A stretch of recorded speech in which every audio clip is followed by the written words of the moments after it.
So if you've been counting the Omer properly, I guess, you should be on the 35th day.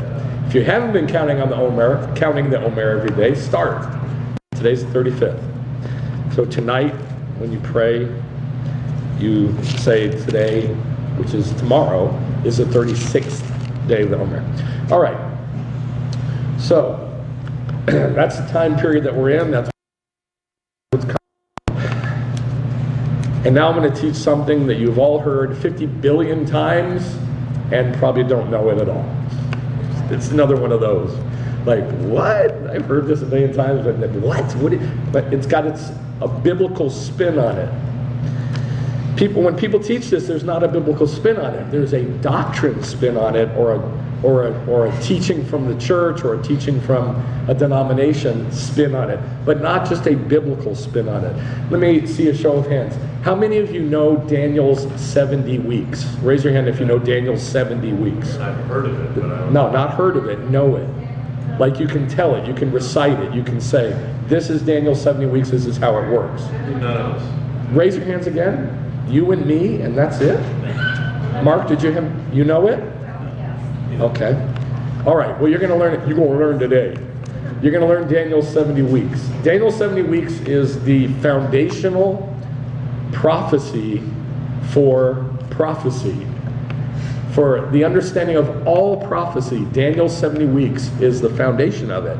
And yet, look how many of us know it. Yet it's the foundation of understanding the whole thing. The day of the Lord, the birth pangs, the coming of the Messiah, the festivals of the fall. The whole thing is predicated on Daniel's 70 weeks. Now here's the weird part. Daniel's like this amazing prophet, right? He sees all these amazing things that are establishing for the end times. Yes? Yeah. He's not a prophet.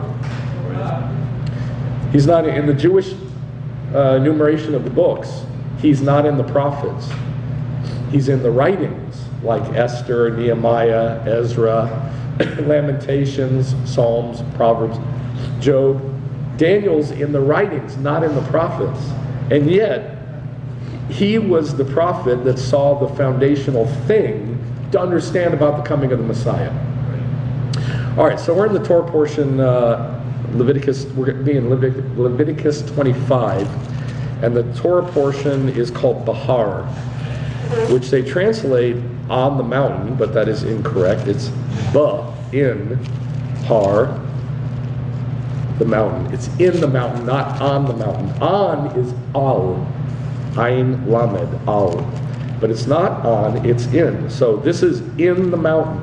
Moshe was in the mountain when God showed this to him. So let's go to 25, 1 through 7.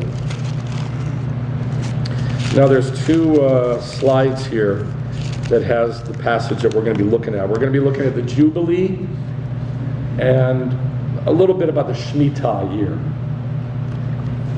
Remember, the Shemitah is the 7th year of release, and then the Jubilee is the year after the 49th year. The Lord then spoke to Moshe in Mount. I did not bring my old man glasses. Anybody got some glasses I can borrow? Yes. You want to try these? Yeah, I'll try this. Thank you. I can see. Thank you. Moshe in Mount Sinai, in the mountain, saying, speak to the sons of Israel and say to them, when you come into the land which I give you in the land shall have a Shabbat rest. The land shall have a Shabbat, not the people, not the animals, not the culture, the land itself shall have a Shabbat. 6 years you shall sow your field, and 6 years you shall prune your crop. But during the 7th year, the land shall have a Shabbat. This is called the Shemitah. Say Shemitah. Shemitah year. Verse 5, your harvest after growth you shall not reap, and your grapes of untrimmed vines you shall not gather. The land shall have a Shabbat year. Now, I've emboldened every time it says Shabbat in this passage. So, how many times have we got so far? In verse 5? How many we got so far? 5, including Shabbat. We don't have 5 yet. Verse 5. Oh. Verse 5. How many we got so far? 3. Verse 6. And all of you shall have the Shabbat, there's 4, of the land for food, yourself, your male, your female slaves, your hired man, your foreign resident, those who live as aliens with you. Even your cattle and the animals that are in your land shall have all its crops to eat. You are to count 7 Shabbaton of years for yourself. How many is that? We're on verse 8. How many is that? 4. Oh, we don't have it here. So we've got, how many do we have so far? 1, 2, 3, 4, 5. We've got 5 so far in this passage. Yes? Okay, now we're going to go to verse 8. You shall count 7 Shabbatot of years. That's 6. 7 times 7 years, so that you have the time of the 7 Shabbatot of years, namely 49 years. How many times is that? 7. I just saw that this year for the first time in my entire life. That it says Shabbat 7 times in the passage about the Shemitah and the Jubilee. Figure. You know, like almost like God's trying to tell us something. You shall thus consecrate the 50th year and proclaim a release through the land to all its inhabitants. It shall be a Yovel. Jubilee is Yovel in Hebrew, and it means a big happy sound. And each of you shall return to his family. What verse do we go up to? Okay. You shall have the 50th year as a Yovel. You shall not sow or reap its aftergrowth, nor gather in from its untrimmed vines. It is a Yovel. It shall be holy to you. You shall eat its crops out of the field. On this year of Yovel, each of you shall return to his own property. So anything that's sold, any land that's sold, the sale is nullified every 50 years. And it reverts back to the land that God said he wanted the tribes in. So if you're an Asherite and you've got your land in Asher and you run out of cash and you have to sell your family as sharecroppers for so much time, and you sell that land so you can live, then in the Yovel, it goes back. And you go back, and your family goes back, and all the debts are released every 50 years. So that the land can enjoy its Shabbat. So not just the people have Shabbat, but the land has Shabbat. Now, I think it's just amazing. And I think it's like crazy stupid that I never saw that it says Shabbat 7 times in the passage about the Shabbaton, the Shemitah, the Yovel. It's just amazing to me that it says it 7 times. And here's why. It's a pattern.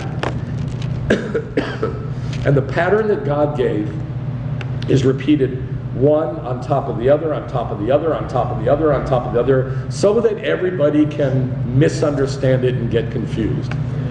I don't understand how we get so confused if he says it over and over and over and over. But that's what's happened.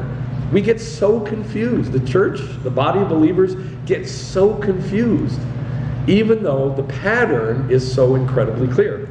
Now this pattern of 6 days and then a 7th is repeated over and over again. And the pattern that God established, and then a Shabbat. It's not just days. 6 days, 6 months, 6 years, 7 times 7 years, 49. So 7 sets of 6. And then 6,000. And it just gets bigger and bigger and bigger, and it's the same picture over and over and over again. Now the prayer that we pray, we don't do it very often, but when we're doing Kiddush, once in a while Eileen will say, oh, let's do the full Kiddush, or let's do the whole prayer. So when you do the wine, Baruch atah Adonai Eloheinu melech haolam, borei pari hagafen, that's only the first part. The full Kiddush is this. Baruch atah Adonai Eloheinu melech haolam, asher kiddeshanu b'mitzvotav v'ratzavanu, v'shabbat kadesho be'ahava uvratzon hinchilanu, zikaron ma'aseh v'reshit, ki hu yom tehila למקראי קודש, זכר ליציאת מצרים. כי בנו בחרת, באותנו קידשת, מכל העמים, ושבת קדשך, באהבה וברצון, הנחלתנו. Baruch atah Adonai mikadeh Shabbat. Now that's the Kiddush. And that's said, well, it's been said for 4,000 years every Shabbat when the wine is drawn. This is what it means. Now this prayer comes from cramming together all the concepts that are in the Bible about the Shabbat. Blessed are you, Lord our God, everlasting King, who set us apart by your establishments, and who willed for us and set apart Shabbat in love and favor as our inheritance, a remembrance of the work of creation. For it is a day for prayer, a holy rehearsal, a remembrance of the coming out of Egypt. For in love and favor you gave our freedom and holiness among all peoples, and you gave us the holy Shabbat as our inheritance. Blessed are you, Lord our God, who sets apart the Shabbat. This prayer is not arbitrary. It's not something that, it's not a religious thing. This is simple scripture crammed together. So where did this come from? What are the scriptures from where this came? These are the basic scriptures on Shabbat. Genesis 1 talks about the 6 days of creation. Remember, it says a remembrance of creation. A remembrance of creation. And then in Genesis 2,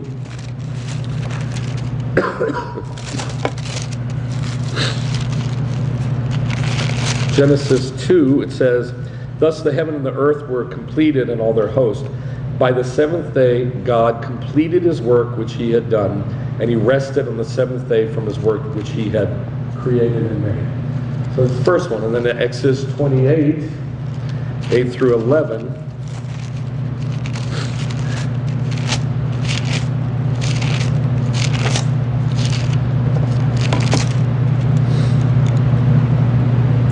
and this, well, what? 20. Sorry, 20, verse 8 through 11, sorry.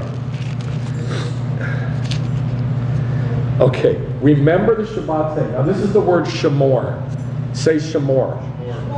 Now remember at Shavuot, in 2 weeks, when God came down at Shavuot, he gave the 10 words, not 10 commandments, 10 words, in the 70 languages of the earth. I'm going to show you one verse that'll prove that, at least one part of that. Here in Exodus 20, it says, they're listening to God, and God says out of his mouth, Shamor et HaShabbat. Shamor et HaShabbat. Observe the Shabbat. Sorry, remember, Zakor. Zakor et HaShabbat. Remember the Shabbat day to keep it holy. 6 days you shall labor and do all your work, but the seventh day is a Shabbat to the Lord your God. In it you shall not do any work, anybody that lives with you. Because in 6 days the Lord made heaven and earth and the sea and all that's in them, and on the seventh day he Shabbated, he rested. He sevened. Okay, they're at Mount Sinai, they hear God. Yes? Yes. And what did God say? What did he say? To what? No, not observe. Remember. Oh, I got the wrong thing here. You do. Oh, I got them switched around. Sorry about that. So in Exodus 20, he says, remember, Zikaron et HaShabbat. Now in Deuteronomy, which is a parallel passage, let's go to that. In Deuteronomy, the parallel passage, same thing, same camera angle, same place, same time, and yet it says something different. Out of God's mouth is something different. How is that possible? Deuteronomy 5, verse 12. It says, observe the Shabbat, Shamor et HaShabbat, to keep it whole. But God is talking. How can God at the same time out of one side of his mouth say Shemor and out of the other side of his mouth say Zakor? It's not possible. Unless he spoke in the 70 languages of the earth. There's lots of other scriptures that say that, but at least you can see one clue of it here. Does that make sense? Yeah. So you can see that God spoke differently at the same time. All right, so it basically says the same thing, only here it says observe the Shabbat. Now Exodus 31,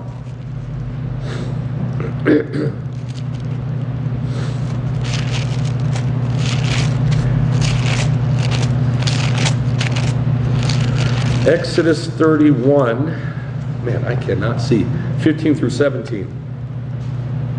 For 6 days work may be done, but on the seventh day there's a Shabbat of complete rest. Thank you. Shabbat of complete rest. Holy to the Lord. Whoever does any work on the Shabbat day shall surely be put to death. So the sons of Israel shall observe the Shabbat. Which word is that? Which word is that? Observe the Shabbat. Shemor. The sons of Israel shall observe, or Shemor Shabbat. You know, like if you talk to Jews, they'll say, hey, are you Shomer Shabbos? They're saying Shomer Shabbat. Do you observe the Shabbat? Right. Are you Shomer Shabbos? That's what they're saying. I'm Shomer Shabbos. I can't do that on Saturday. For 6 days work may be done, but on the seventh day there's a Shabbat of complete rest.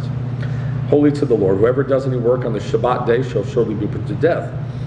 So the sons of Israel shall observe the Shabbat to celebrate the Shabbat throughout their generations as a perpetual covenant. That's the sign between me and Israel forever. It's just as much as a rainbow is for the world, Shabbat is for the Jewish people and for the body of Messiah. All right, then Leviticus 23. All I want you to see here is that, you know, everybody looks at Leviticus 23 for the festivals. And these are all Moedim and Mikraot. Moed means appointment. Mikra means a rehearsal. But the very first thing on the list ain't Passover. It's Shabbat. Verse 2. Speak to the sons of Israel and say to them, the Lord's Moedim, which you shall proclaim as holy rehearsals, Mikraot. My Moedim are these. For 6 days work may be done, but on the seventh day there is a Shabbat of complete rest, total rest. A holy rehearsal. You shall not do any work. It is a Shabbat to the Lord in all your dwellings. So basically the rabbis just took these passages, crammed them together, the concepts that are in them, and came up with this prayer for Kiddush. And doctrine. This is doctrine. This is what we believe. So every Shabbat, and it's while we're drinking the wine, or while we're praying about and for the wine, that we pray this, and we think about and we remember Shabbat. All right. So the pattern that God set up is 7 days, 7 years, 7 weeks, 7 times 7 years, and then 70 times 7 years.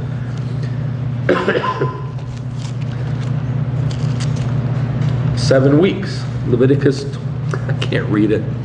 23, what does it say? 23:9? Yes. I didn't print out my notes. 23:9.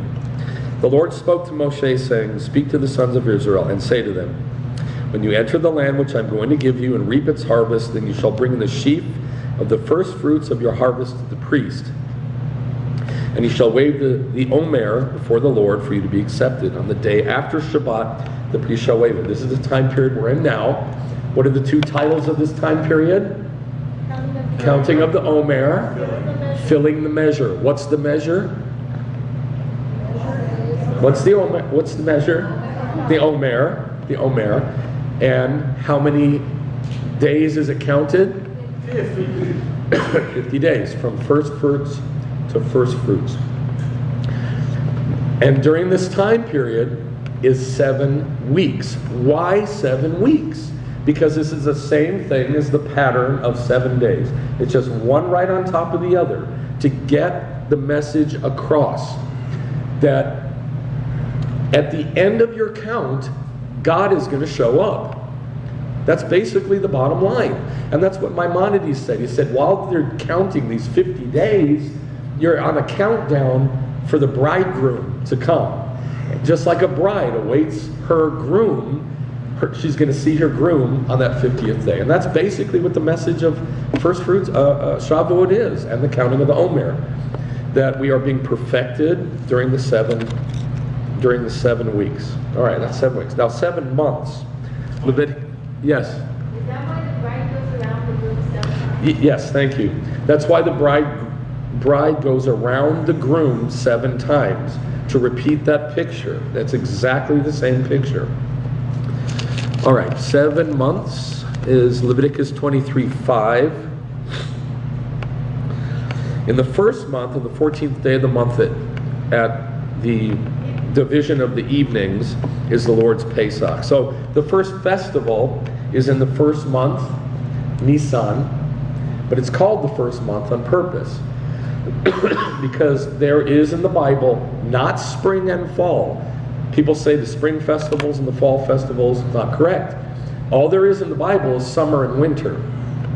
That's all there is, summer and winter. Summer is seven months from Nisan to Tishri, and then winter is Tishri back to Nisan, divides the year in half. So you have summer and you have winter.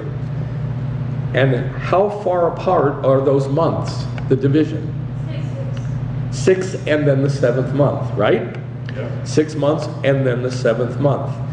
Festival to festival. Festival to festival. Festival to festival. Festival to festival. It's the same picture. 7 months. And what happens in the 7th? God shows up. Remember? God shows up. You count 6 days and then the Shabbat. It's a picture of the kingdom, which we'll talk about in a minute. And God shows up. You have 7 weeks. And then Shavuot. And God shows up. You have 7 months. Festival to festival. Say from Passover to Rosh Hashanah. And what happens at Rosh Hashanah? God shows up. So it's the same picture over and over and over again. Well, for now, let's keep it super simple. God shows up. God shows up. There's the mountain, smoking on fire and lightning and thunder and roaring and flames and wind and hail, and God shows up. To Israel. All right. Passover, God shows up. Rosh Hashanah, God shows up. All right, now 7 times 7 years. Leviticus 25. Oh, sorry. Leviticus 25 is also the 7 years, the Shemitah year, which we just read at the beginning of the service. The Shemitah year, 7th year. So the whole ground, the whole land, the whole nation of Israel, what's going to happen in the 7th year? Resting. Vacation. God shows up. I'm trying to keep this as simple as I can, guys. This is worse than teaching middle school. So you have 6 years and then the 7th, and what happens? God shows up. And the whole land rests, and nobody has to work, and everybody's free. All right. And then that's the Shemitah year. And then 7 times 7 years, 12, which we read, talks about the Jubilee. So you have the 7 times 7 years, 49 years, and then the 50th year comes that Shabbat of Shabbats. And what's going to happen? God shows up. God shows up in the Jubilee. It's that simple. If you don't remember anything, just remember that at the 7, God shows up. Just remember that. You'll be fine. So then 7 times 70 years. Now here's where the fun comes in. Thank you very much. Thank you. Hot tea. Scalding hot tea. Ugh, boiling hot tea. All right, now here's where the message really starts to congeal. 70 times 7 years. Not 7 times 7, not 49, 50 years. 70 times 7 years. Same picture. But here's where God really starts saying, I'm going to show up there. So you got to pay very close attention. Let's go to Psalm, well, this is the obvious one, Psalm 90 verse 4. No, 7 times 70. 2 Chronicles 36. 2 Chronicles 36. So, Israel, did they keep the Shemitah year when they were in the land? Negative. Every 7 years? Negative. Every 7 years? Did they keep the Jubilee? No. Never. Never. The whole time they were in the land. I'll prove it to you. The whole time they were in the land, they never kept the Shemitah year. Not once. The whole time they were in the land. And this is why they were kicked out of Israel and Judah into Babylon. So God had to get Israel out of there so that the land could catch up on her Shabbatot.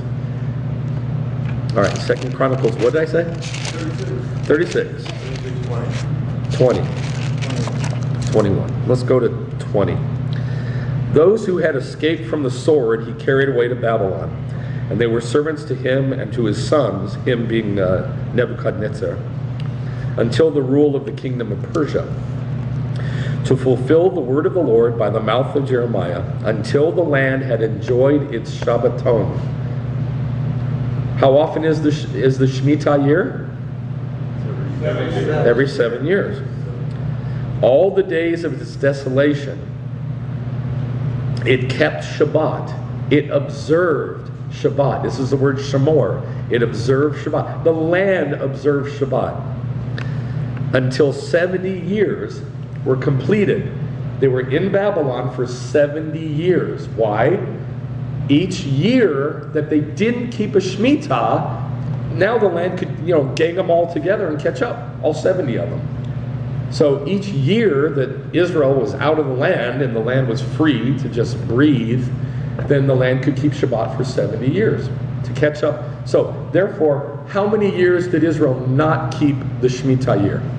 490. Thank you, Daniel. How many? 490. 70 times 7. 70 times 7 years. So for 490 years, they never once kept the Shemitah. That's not good, Jack. And so God kicked them out of the land, right? God kicked them out of the land so that the land could enjoy her Shabbaton. Make sense? So what do you think is going to happen at the end of those 70 years? Thank you. What's going to happen? God's going to show up. If the pattern holds true. All right. Now, let's go to Leviticus 26 and get a little bit more detail about this. There's two passages that prophesy about this happening. And God says, if you don't keep my Shemitah year and you don't keep my Yovel, I'm going to kick you out. He tells them about it beforehand. Leviticus 26:34. Then the land, well, let's go to verse 33. You, however, I will scatter among the Gentiles and will draw out a sword after you as your land becomes desolate and your cities become waste. Then the land will enjoy its Shabbaton all the days of the desolation while you are in your enemy's land. Then the land will rest and enjoy its Shabbaton. So God tells them beforehand, if you don't keep the Shabbat year, the Shemitah year, I'm going to kick you out so that the land can enjoy her Shabbaton. And then in chapter 26, verse 30, well, we just did that. Chapter 43. 26, 43. 26. Oh yeah, 43, verse 43. For the land shall be abandoned by them, and shall make up for its Shabbaton, while it is made desolate without them. They, meanwhile, will be making amends for their iniquity, because they rejected my ordinances. They wouldn't keep my mitzvot. So God tells them about it beforehand. This was nothing that they didn't know about, and yet they did it anyway. And so God kicked them out of the land. The land was able to keep its Shabbaton. And then at the end of 70 years, God shows up. They go back to Israel, and they rebuild the temple. All right. That's 7 times 70 years. Now, what's bigger than that? 1,000 years. Now, this, you know, is the kingdom. Psalm 90, verse 4. If you don't know this, you need to know this in your sleep.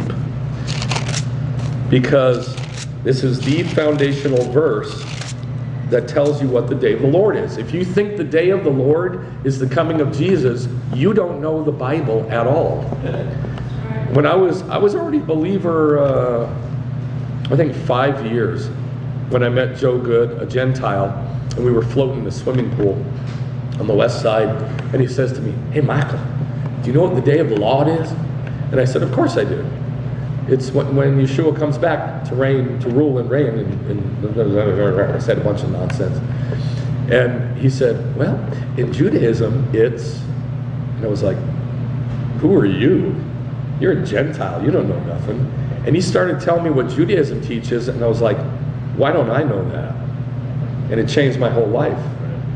I realized I didn't know anything about the Bible until you know the kingdom. Until you know what the day of the Lord is, which is the kingdom, you do not know the Bible. It's that simple. The kingdom, everywhere where Yeshua went, what did he go preaching? The gospel of the death, burial, and resurrection of Jesus Christ? No. The gospel of the kingdom. Well, what in God's name is the kingdom? It's always been HaMalchut, which is the day of the Lord. Yeah. So Psalm 90 verse 4, the foundational verse about this, and I say it's the foundational verse because that's what the rabbi said it was. He will, for 1,000 years in your sight are like yesterday when it passes by. How long is yesterday when it passes by? 24 hours. No. 24 hours. How long is yesterday when it passes by? Exactly 24 hours to the second. It's exactly 24 hours. One day. 1,000 years in your sight are like one day. Or it's also like a watch in the night. It's a different story. Rabbi Katina in the Talmud, they're having some big discussion about God's day. Like, what does he own? God's day. About the moon. And Rabbi Katina says, for that day is one day, God's day. As it says in Psalm 90 verse 4, 1,000 years in your sight are like one day. And he quotes it. And then another rabbi says, yes, it is a day that is all of it Sabbath. Kol, what is it? The day, Yom Shekulo Shabbat. It is Yom Shekulo Shabbat, the day that is all of it Sabbath. And so they're saying, one day, 1,000 years long, that is Shabbat. And it's God's Shabbat. So this is just picture on top of picture on top of picture, and it gets bigger and bigger and bigger until God has his own Shabbat. And how long is it? 1,000 years. Now, this is kindergarten to Jews. Ancient Jews. America, they don't even know anything. They don't even know how to open a Bible. But to ancient Jews, this is kindergarten. That God has a day. And that day is his day. And it's 1,000 years long. And I'm not exaggerating when I say this, thousands and thousands and thousands of passages that describe that day. All of them say, in that day, day of some adjective or day of the Lord. Now, if you know that, you can begin then to know the Bible. If you do not know that, you do not know the Bible. You're not even in the door. You're not even in the room studying. You're not even in. Once you unlock that and you go into the room, then you can start like a little child learning the Bible. And bam, it just opens up quick once you know this. And this is the ultimate picture of the seventh day. So you have each day is 1,000 years.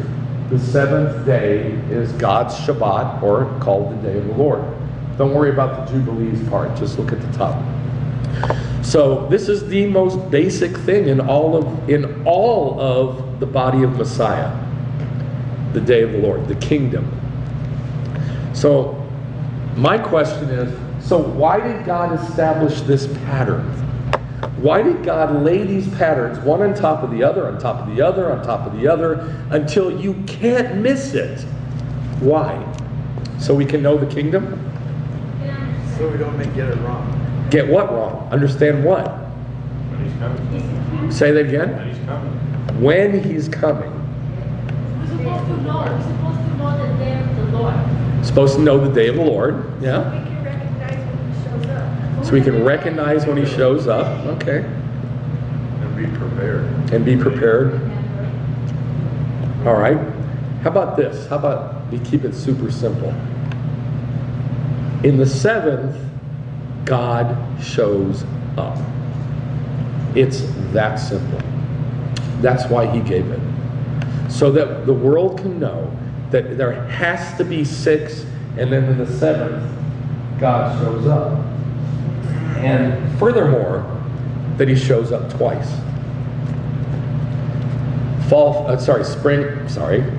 Summer festivals, winter festivals. Summer festivals, winter festivals. He shows up twice. That's why he gave it. Now we're going to start getting into the meat of what this is about.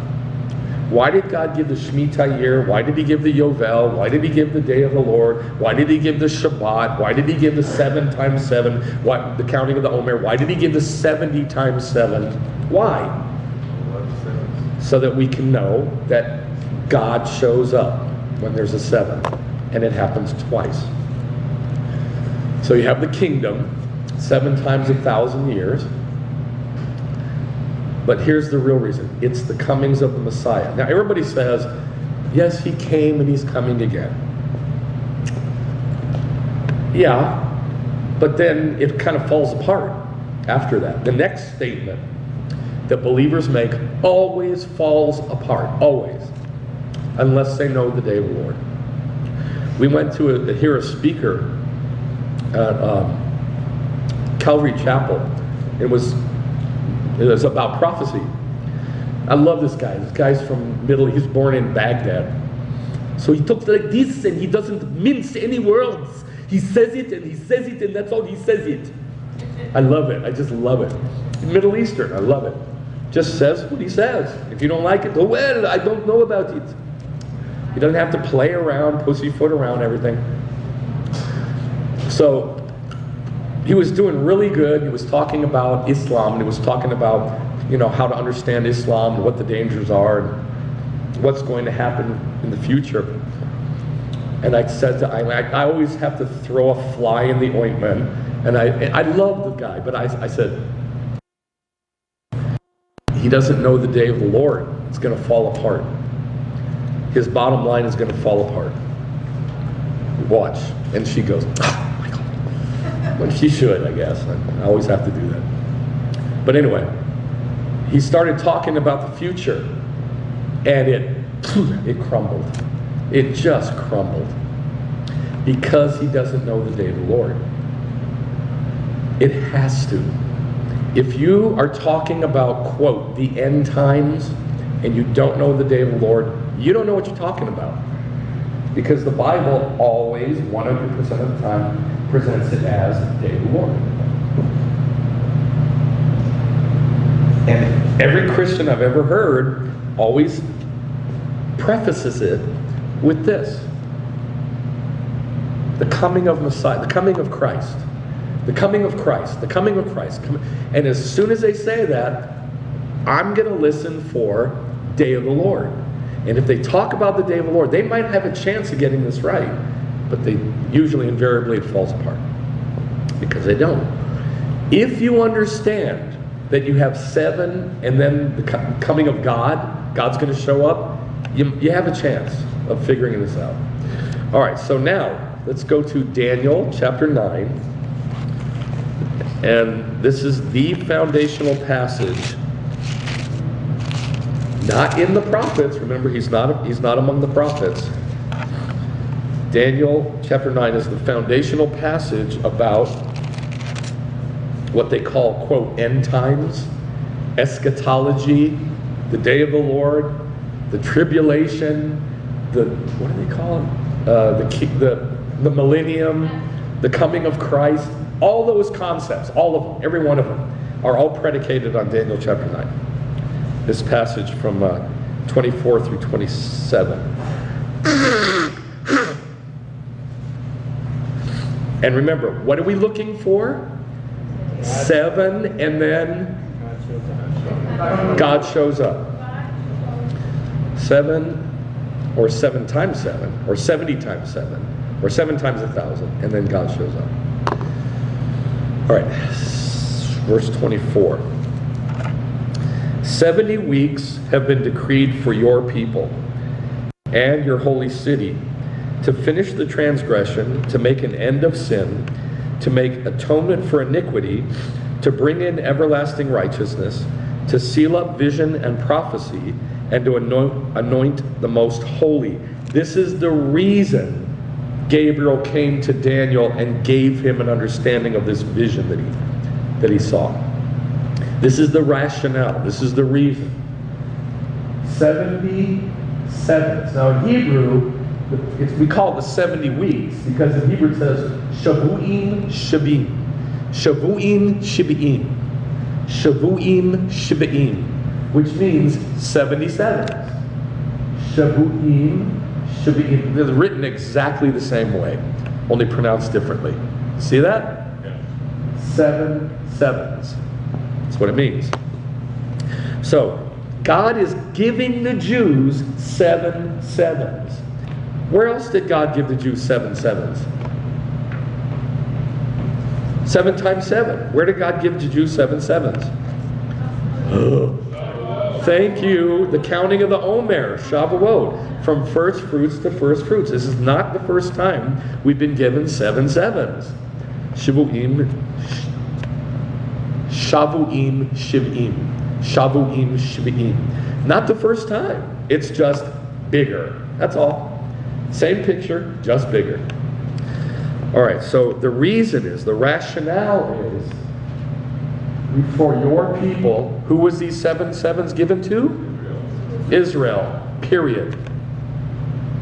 Daniel's people, period. It was not given to the church. It wasn't given to Gentiles, wasn't given to the world, wasn't given to Babylon, was given to the Jews, period. And to your holy city, Jerusalem. So, this whole 7 times 7 is kind of centered in Jerusalem. It's about Jerusalem. In order to, number 1, finish the transgression. This is a trippy thing to say. Finish the transgression. What does that mean? That means take all of sin, all sin, by every human being, and get rid of it. How's that possible? How is that possible? To take all of human sin, kind of bundle it up into one little package and get rid of it. Now this is the death of the Messiah. To make an end of sin. That's just a trippy thing. To make an end of sin. No more sin. This is not talking about the day of the Lord.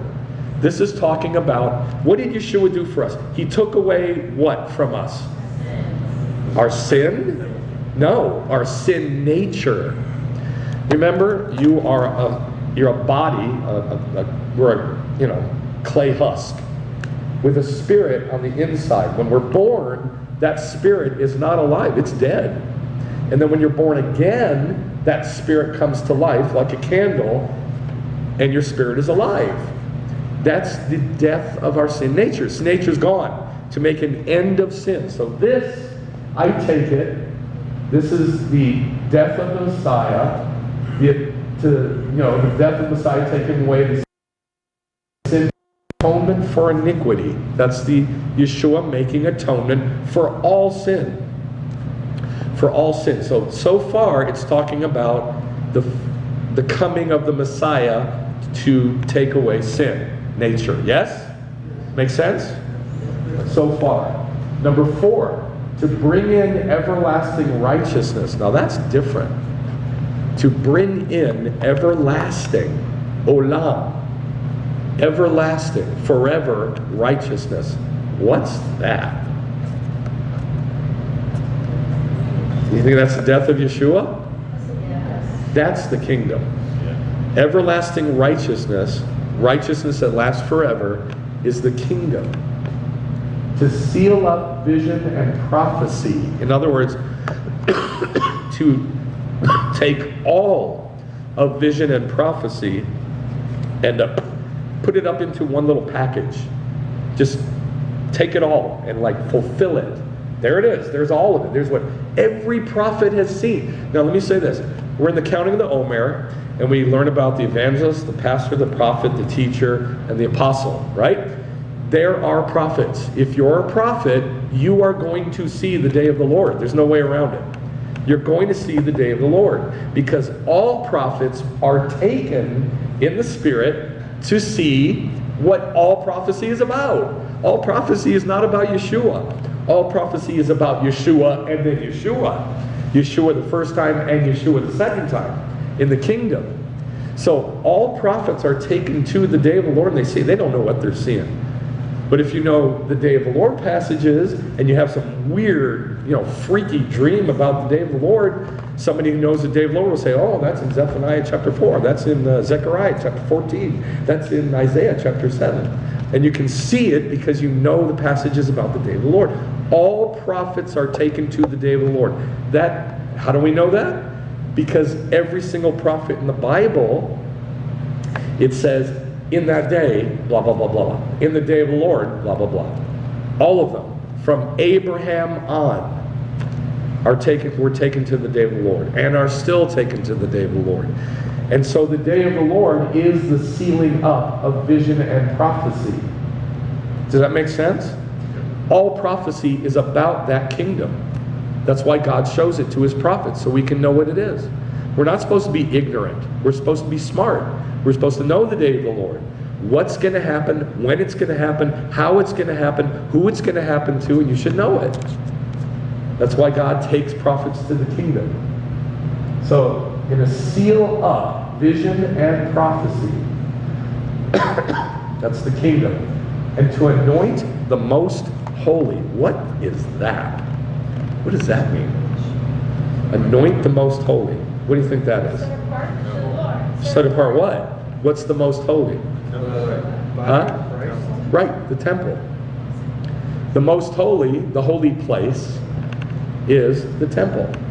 So in the kingdom, these 77s ultimately are about two things: the coming of the Messiah, and then the coming of the day of the Lord, and the reestablishment of the kingdom and the temple. That's the rationale for this whole prophecy.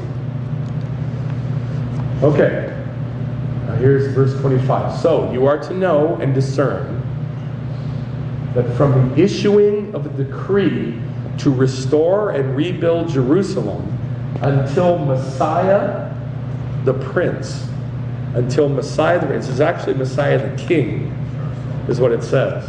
Not Melech, but the same word used about King Saul, the first king of Israel, as the king. Until Messiah the Prince, Messiah the King, 7 weeks and 62 weeks. So let's deal with the decree to rebuild for 70 years. Why? To let the land enjoy its Shabbaton, its Shemitah years. Yeah? So 70 years they're gone. At the end of 70 years, God shows up to them and says, go back. So they go back, and they go back with Zerubbabel and Yeshua and Ezra, and they start rebuilding the temple. Not the city, the temple. And then, about 20 years later or so, Nehemiah comes back and they start rebuilding the city. But that decree is to rebuild Jerusalem. Restore and rebuild Jerusalem. Is that the temple or the city itself? The temple or the city itself? It's the city itself, the walls of the city. Now, Nehemiah was the one who came back to rebuild the walls, not Ezra, Zerubbabel, and Yeshua. So there was basically 3 proclamations to tell them to go back to Jerusalem, to Israel.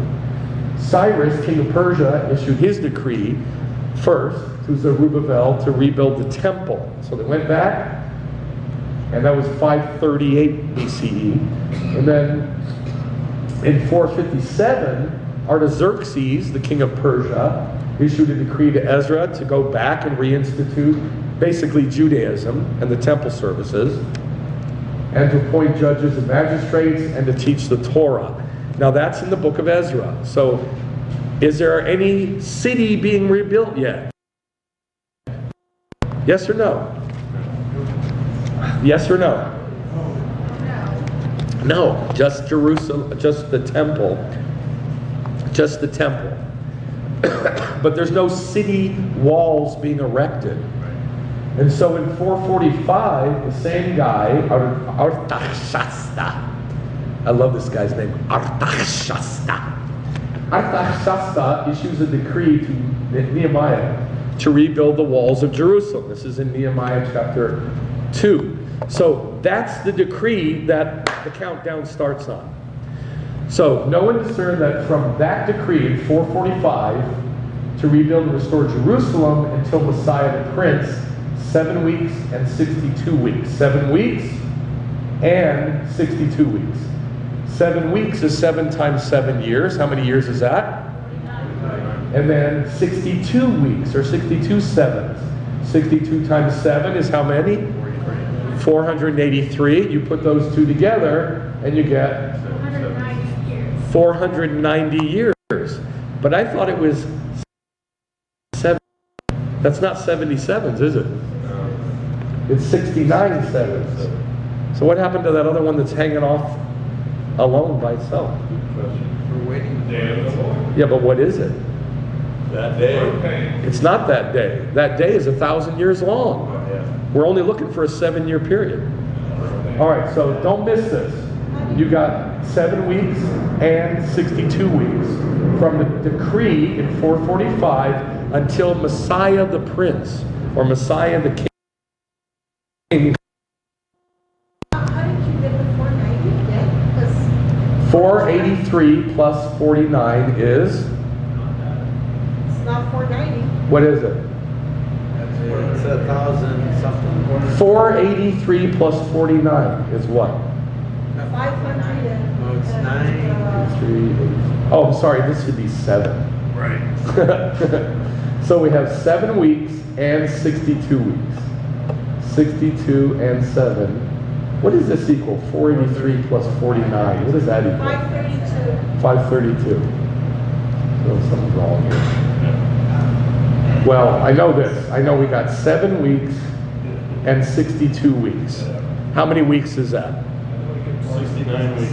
We got 7 weeks and 62 weeks. How long is that? 69 weeks. 69 weeks. So we got a week hanging off somewhere by itself. Oh, it's a typo. It should be a plus instead of a multiple. Okay, I don't know what you're saying. I'm too dumb to figure that out. But I know this. I know we got 62 weeks and 7 weeks. All right. So, now 69 weeks from the decree to rebuild to Messiah is going to be 360-day years, not 365-day years, because that's a Gregorian calendar. Jewish year is 360 days. It's 173,880 days. Don't know how many years that is, but it's 173,880 days.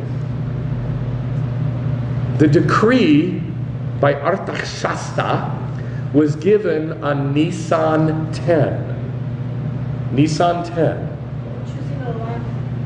Well, 173,880 days later brings you to Nisan 10, the year that Yeshua died. Nisan 10 is the choosing, what they call Palm Sunday. When Yeshua rode in, it's Nisan 10, when they're waving the lulavim in front of the lamb that was chosen to die on the altar at Passover. So, from the decree to rebuild and restore Jerusalem to Messiah is exactly, it brings you exactly to the week that he died. 4 days before he died. Nisan 10. The year 4000 on the biblical calendar. Got that? Does that make sense? Yeah. Does that make sense? You didn't follow that, Mary? Numbers can get beyond. Yeah, numbers get me mixed up too, but that's why I've made it simple here. 7 weeks and 62 weeks. What's 62 plus 7? 69. What's 62 plus 7? 69 weeks. All right, let's just keep it simple. All right, so there's a week hanging off somewhere that's not dealt with. Yes? So there's two things in this passage, remember? The rationale was two things. It was the coming of the Messiah to make all transgression into one package, to end the sin nature, the atonement of Messiah for sin, to make humans righteous through the righteous one, to fulfill all prophecies, including all what they call the tribulation, second coming, birth pangs, day of the Lord, kingdom, millennium, rebuild the holy temple in Jerusalem, the whole thing. Two things. Coming first time, coming the next time. Two comings of Messiah is the rationale. 70 weeks through 77s are given for that purpose. It's 69 sevens from the issuing of the decree to rebuild and restore Jerusalem to Messiah. So we got that taken care of. But now we got a week hanging off by itself that's not dealt with.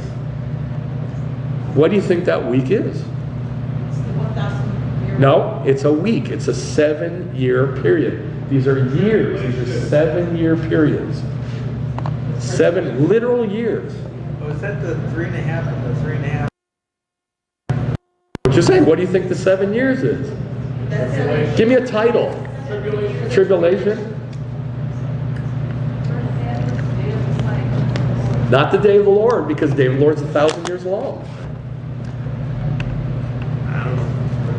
Okay. That's why I come here. All right. Good answer. All right, so what will happen at that time? That's the next question I ask. What will happen at that time? Now, the next thing that the angel tells Daniel is this. Then after the 62 weeks,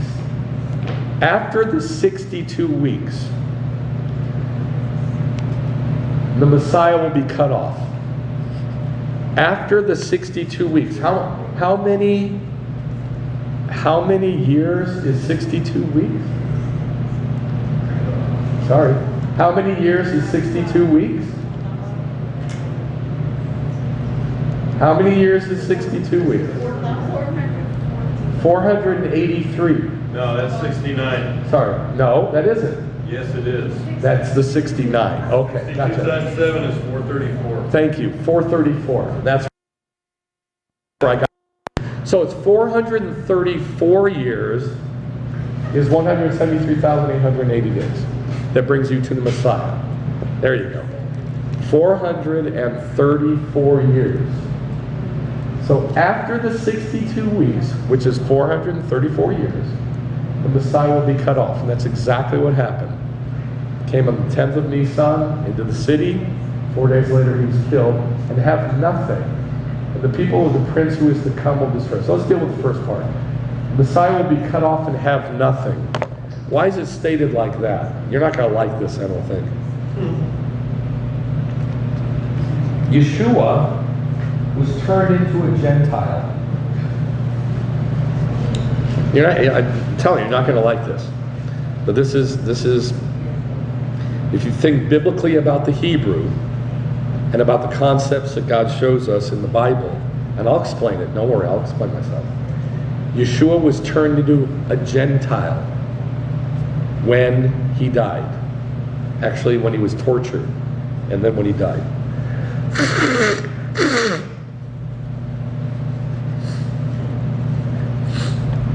When we do Bedikat Chametz, and we get rid of all the leaven from our houses, and we say this prayer that says, may all the leaven that's left that I don't know about, if there is any, let it become null and void and ownerless.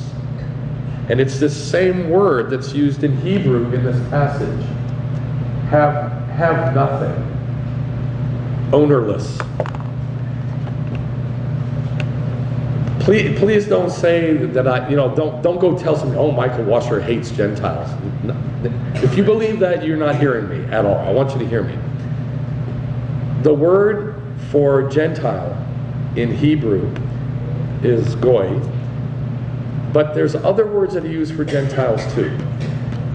The main one is shegitz. Shegitz. And it means filth. And a female is shiksa. It's the same word, and it means filth. God wrote that. God wrote that. Not Jews who hate Gentiles. And there's a really good reason for this. Because out of the whole world is filth. We're all filth. And God took out of that one little tiny, tiny people, Abraham and Isaac and Jacob and the family of Israel. Didn't make them any less filthy, except that he gave them all the stuff so that they wouldn't be filthy. He gave them the 613 mitzvot.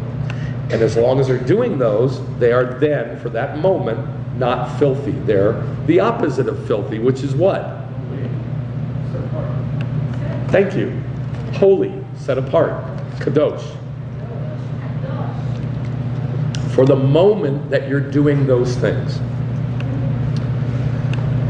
The Gentile world is ownerless, like dirt, like dust, like, just nobody owns it. It's just dirt, filth.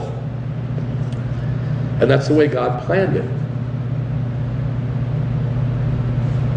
When Yeshua died, he took all the sin of every human and it went into that one package of one dude. It was packaged in one guy. All the filth of all the world. He became a Gentile. And that's why at Bedikat Chametz we say, may any chametz that's left that I don't know about, any leaven, because we're about to eat unleavened bread, matzah, may that be considered like dirt, null and void and ownerless. That's what Yeshua became. He became sin. So, this, be cut off, that's crucifixion, and have nothing means he became sin. He became Gentile. He became filth. Does that make sense? Please don't go tell people, oh, Michael Walter hates Gentiles. You know I don't. But you got to understand this passage. Now that's the first part. Now here's the second part. And the people of the prince who is to come will destroy the city and the sanctuary. All right. And the people who is to come will destroy the city and the sanctuary. The people of the prince who is to come has to be whoever destroyed the city and the sanctuary. Who destroyed the city and the sanctuary? Who? Wait a minute. No, Persia didn't have nothing to do with destroying the city and the sanctuary. No, this is after Babylon. Remember, this is Daniel. This is after they've already been kicked out of Israel. Who, the second time, who destroyed the temple? Rome. The people of the prince who is to come. So whoever destroys the city and the sanctuary is the people of whoever this prince who's to come is. So who destroyed the temple? Rome. So the people of the prince who is to come is Rome. Now Rome was destroyed by Titus, the Roman general, in 70 AD. His people are the people of the prince who is to come, whoever that is. Are you with me so far? Okay.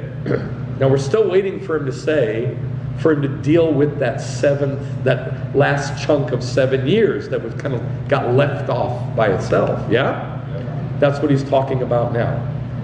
The prince who is to come. He's talking about that time period now. And he, who? The prince who is to come, will make a firm covenant with the many for 1 week. But in the middle of the week, he will put a stop to sacrifice and grain. So there's our week. There's our week that got left off that we're waiting for it to show up. Well, there it is. Make a firm covenant with the many for 1 week. There's that week that's left off. So, how long is that week? How long is the week? 7 years. And it was left off by itself. We're waiting to deal with it, and there it is. It's a 7-year period. It's with this, whoever this guy is, he's going to make a covenant. He's called a prince. He's going to make a covenant with the many for 1 week. And in the middle of that week, 3.5 years, he will put a stop to sacrifice and grain offering. Therefore, what do you have to have in that time period?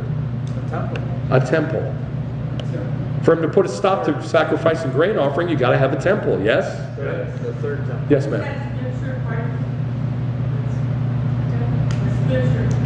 What? The scripture. You're not. Give me a sentence. What do you say? No, I'm just saying which scripture? Daniel 9:27. Daniel 9:27. So he, in the middle of the week, will put a stop to sacrifice and grain offering. So during that 7 years, there's going to be a temple. Right. And on the wing of abominations is one who makes desolate. Abominations desolate. Abominations of desolation. You've heard that. All right, so what is this? Go to Job 41. You thought I was going to go to Revelation, didn't you? Or Matthew 24.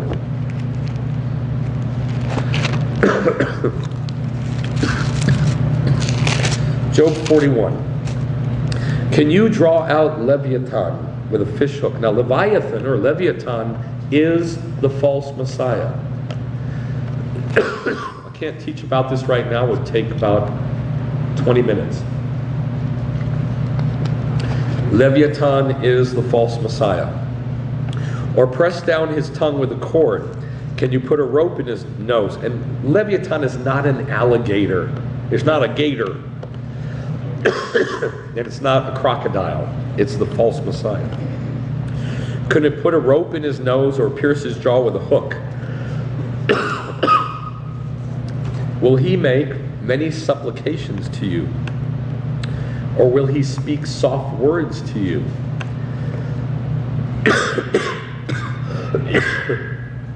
Oh, God. Will he make a covenant with you? Will he make a covenant with you?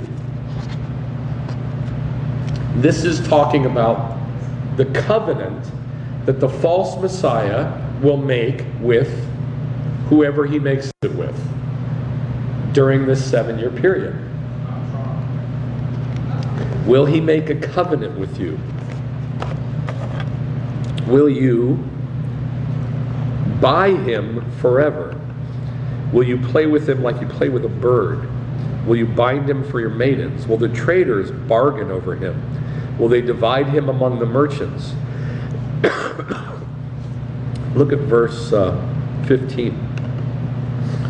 His strong scales are his pride, shut up like a tight seal. One is so near another, no spirit, it says, no ruach can come between them. He allows no Holy Spirit, none. Look at verse 24. His heart is as hard as a stone. And then the big one, look at verse 34. He looks on everything that is high. He is king over all the sons of pride. He is the highest of those who have pride. This is the false Messiah. Now, if you can't teach about the false Messiah from the Old Testament, you don't know what the false Messiah is. There's Probably 15 passages about him. There's a couple in the New Testament. There's about 15 in the Old Testament. Now Matthew 24, won't quote it because you probably know it, says that in the middle of the birth pangs will be, quote, the abomination of desolation. And it's said a little bit differently here, but it's basically the same thing. On the wing of abominations is one who makes desolate. This is what Yeshua is quoting in Matthew 24, and he says it. He says, as Daniel has said, there will be the abomination of desolation. Well, why doesn't he say on the wing of abominations be one who makes desolate? Because this is the way the Jews said it. There's a phrase in Hebrew for abomination of desolation. Then it says this will happen in the middle of the week for 7 years, and in the middle of the 7 years is that? No, what year? What number year? 3.5 is not a number. What number year is it? The fourth year. In the fourth year, in the middle of the fourth year of the birth pangs, or what the church calls tribulation, the Bible calls birth pangs, he will put a stop to sacrifice and grain offering, set up the abomination of desolation. All right, so let's look at what he's going to do then. Revelation chapter 13.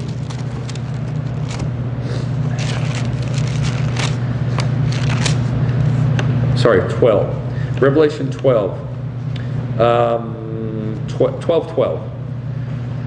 Woe to the earth and the sea, because the devil has come down to you, having great wrath, knowing that he has only a short time. And when the dragon saw that he was thrown down to the earth, he persecuted the woman who gave birth to the male child.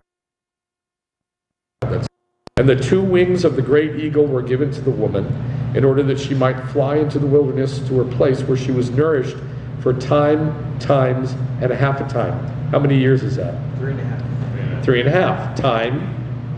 Times, and a half a time. 3.5. So this is the second half of the birth pangs. He makes a covenant for 7, he breaks it in the middle, and he starts going after the Jews. Then look at chapter 13, verse 5. 4. They worshiped the dragon because he gave his authority to the beast, and they worshiped the beast, saying, who is like the beast? Who is able to wage war with him? And there was given to him a mouth speaking arrogant words and blasphemies, and authority to act for 42 months. How long is 42 months? 3.5 years. It's the same. It's a different way to say the same thing. 3.5 years. Authority to act for 3.5 years. And he opened his mouth in blasphemies against God. So this is describing the coming of the false Messiah in that last 7-year period. So what is that last 7-year period called? Great Tribulation. It is not called the Great Tribulation. In the Bible, it's called the birth pangs. It is never called the Great Tribulation, nor is it ever called the tribulation. Right. That's a noun. That's like a title. The tribulation. You'd have to have a ha in Hebrew in front of it. Hatsarim. It never says that. Never. It says there will be a time that has great pressure, translated as tribulation, and it will be blah, blah, blah. But you're supposed to already know what it is. It's the birth pangs. The Chevlei HaMashiach, which is given a title more than 15 times in the Bible. Tribulation is never given as a title, not once. Birth pangs, 15 times. So, the rationale for giving 70 times 7 is for the 2 times that the Messiah comes, that God shows up. The first time and the second time. The first time, Messiah will be cut off. He'll come, he'll be cut off and become ownerless, nothing. Abandoned. And then the second time, the false Messiah comes, makes a covenant with Israel, breaks it in the middle, stops sacrifice and offering, sets up the abomination of desolation. And then the last part, even until a complete destruction, one that is decreed, is poured out on the one Who made desolate? Well, who's the one who made desolate? Made desolate? Come on. The false Messiah, not the false prophet. We've been talking about the false Messiah. The false Messiah. This guy, he will put a stop to, he'll set up the abomination of desolation, put a stop to sacrifices, and then even until a complete destruction, one that is decreed is poured out on the one who makes desolate. The one who makes desolate is Leviathan, the false Messiah. So this is saying that it's bringing us all the way to the end of the birth pains. And this is in Revelation chapter 19 and 20. In 19, what they call the coming of Christ is not the coming of Christ. It's the third coming of the Messiah. The third coming of the Messiah.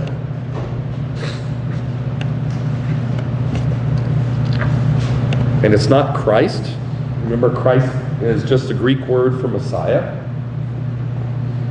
It's not his name. Or his last name for that. Right, or his last name. Verse 11, I saw heaven open, and behold, a white horse, and he who sat on it is called Emunah and Emet. And in righteousness he judges and makes war. And his eyes are a flame of fire, and on his head are many diadems, and he has a name written that nobody knows but himself. He is clothed with the robe dipped in blood, and his name is called Devar El, Word of God. And the armies which are in heaven, clothed in fine linen, white and clean, were following him on white horses, and from his mouth comes a sharp sword, so that with it he may smite the nations, and he will rule them with a rod of iron. And he treads the winepress of the fierce wrath of God the Almighty. And on his robe and on his thigh he has a name written, King of Kings and Lord of Lords. When this guy was teaching, this Middle Eastern guy was teaching in the church, he quoted this passage. He said, Jesus comes. Jesus comes on a white horse. We don't. We just follow on a white horse and he does all the work. Absolutely untrue. There's a whole. He says that because he's just quoting this passage. Quoting, which is in Zechariah, Zephaniah, Isaiah, and Amos, I want to say, but I'm not sure that's positive. I'm not positive about that. All these passages say this. They say that when the Messiah comes, that the house of David will be like a flame, and the house of Israel will be like fire among thorns, and will burn up their enemies like that. So this says that fire is coming out of Yeshua's mouth. Well, it's going to come out of ours too. And we're going to burn up our enemies like fire among thorns. That's all, of course, metaphor. And I saw an angel standing in the sun, and he cried out with a loud voice, saying, let all the birds and beasts come and eat up the dead bodies. Now, verse 20. The beast was seized, and with him the false prophet who did the signs, the miracles, and by which he deceived those who received the mark of the beast, and those who worshipped his image. They were thrown alive into the lake of fire which burns with brimstone. And the rest were killed with the sword which came from the mouth of him who sat on the horse. And all the birds were filled with their flesh. And I saw an angel coming down from heaven, having the key of the pit, and a great chain in his hand. And he laid hold on the dragon, that's Leviathan, and the serpent of old, who is the devil and Hasatan, and bound him for 1,000 years, and threw him into the pit. That's this. A complete destruction, one that is decreed, is poured out on the one who makes desolate.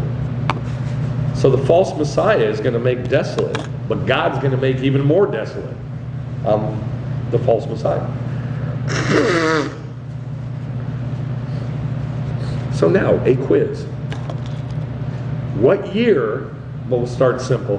What year does the day of the Lord come? Come on, I need to hear everybody. 6001. 6001 or 6001, end of 6000, beginning of 6001. What year does the false Messiah break the covenant he makes with Israel? 6004. We're in the middle. Remember, it said in Nisan. in the middle. So what year does the false Messiah get destroyed along with all the evil people? What year does that happen? 6007 or 6008, because now we're back in winter. We're Rosh Hashanah to Sukkot. So 6007, end of 6007, beginning of 6008. You see how clear things can be? If you know, if you know the basics, they can be very clear, very simple.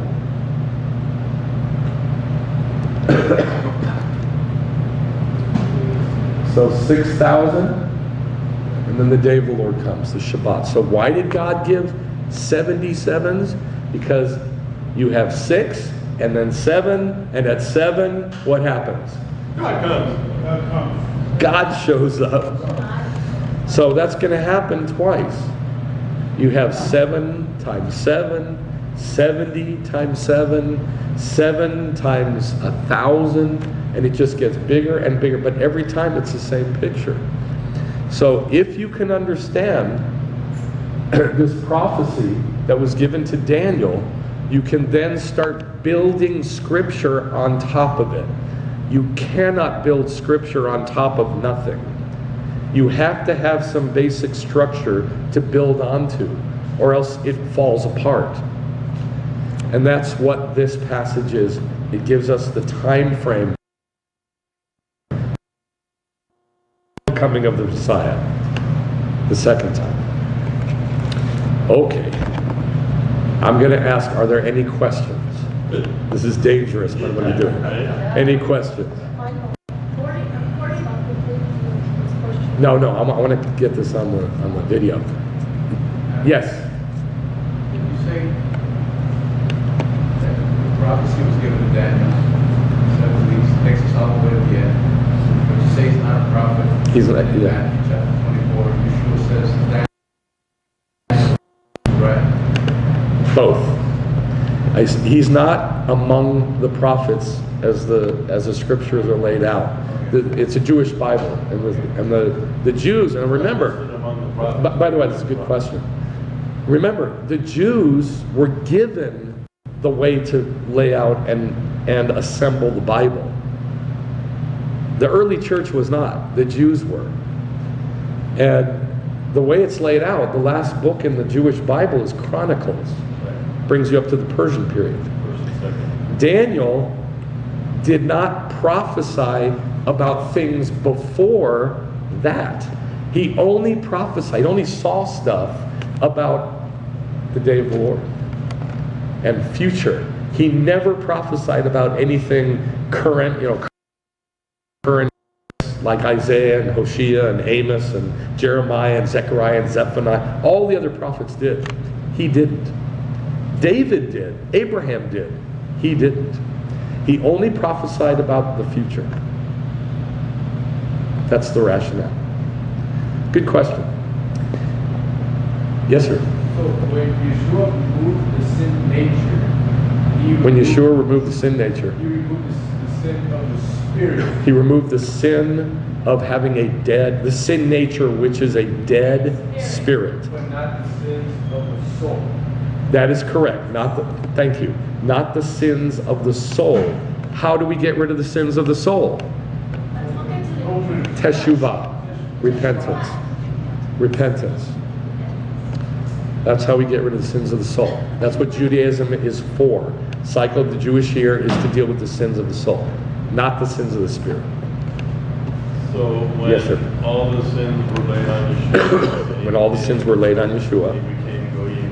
he became a goy. Is that why he cried out, God, why have you forsaken me? That is one of the reasons why he cried out, my God, why have you forsaken me? Yes, that's one of the reasons. About 7 of them, but that's a big one. Did you? Right there. Okay, yes. I'm lost. I just. Can you repeat the 7s?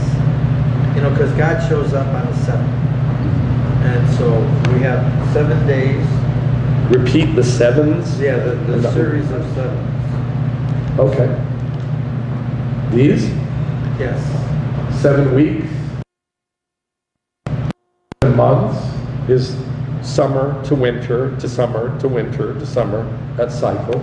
7 years is every Shemitah year that they did not keep. 7 times 7 years is the Jubilee that they did not keep.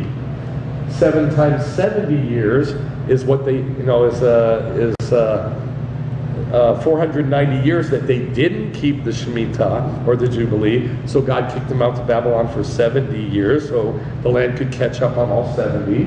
And then 7 times 1,000 years is the day of the Lord. Yes. Isn't the Jubilee the 50th year? Yeah. And so it's not counted in the 7 times 7, is it? No. You have 7 times 7. Listen, you have 6. You have 7 and the 50th. The next year is. And then the next year, the 8th year, begins the cycle again. So isn't it more than 490 years? No. Okay. No. Because you have a series of 6, and then the 7th is that Shemitah year. Okay. And then the next year, you start the cycle again. And then the Jubilee year replaces the Shemitah year? Yes. Okay. The Jubilee replaces the Shemitah. Shemitah. Yep. Exactly right. Supposed to know what year of Israel right now? 5, 7, 7, On the standard Jewish calendar, we're in 5777, I believe. Or 5779.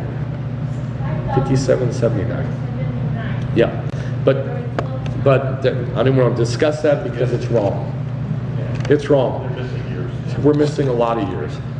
But that's another story. All right. Anything else? You got it? Now, go tell somebody. I'm going to watch the video. Recite them back. Go look at Daniel 7, Daniel 9. Go over it and over it and over it and over it and over it until you know this backwards and forwards. Obviously, I don't know the count. I'm horrible with numbers. I'm really good. It's the number of years that always messes me up. Anything else? All righty. Let's pray. Lord, thank you that you established foundational stuff that we can know. You gave us a good foundation that we can build on and build on and build on so we can know you. And we can know what you've planned, and we can know what's in your heart. We can know why you're doing it. And we can understand your plan. Lord, thank you that you don't want your people to be ignorant. And you've done everything you can so that we don't stay ignorant. Don't stay in our ignorance. And I ask that you draw people to your kingdom. Draw them to your kingdom by your Spirit, Abba. In the name of Yeshua. Amen. Let's do Kiddush.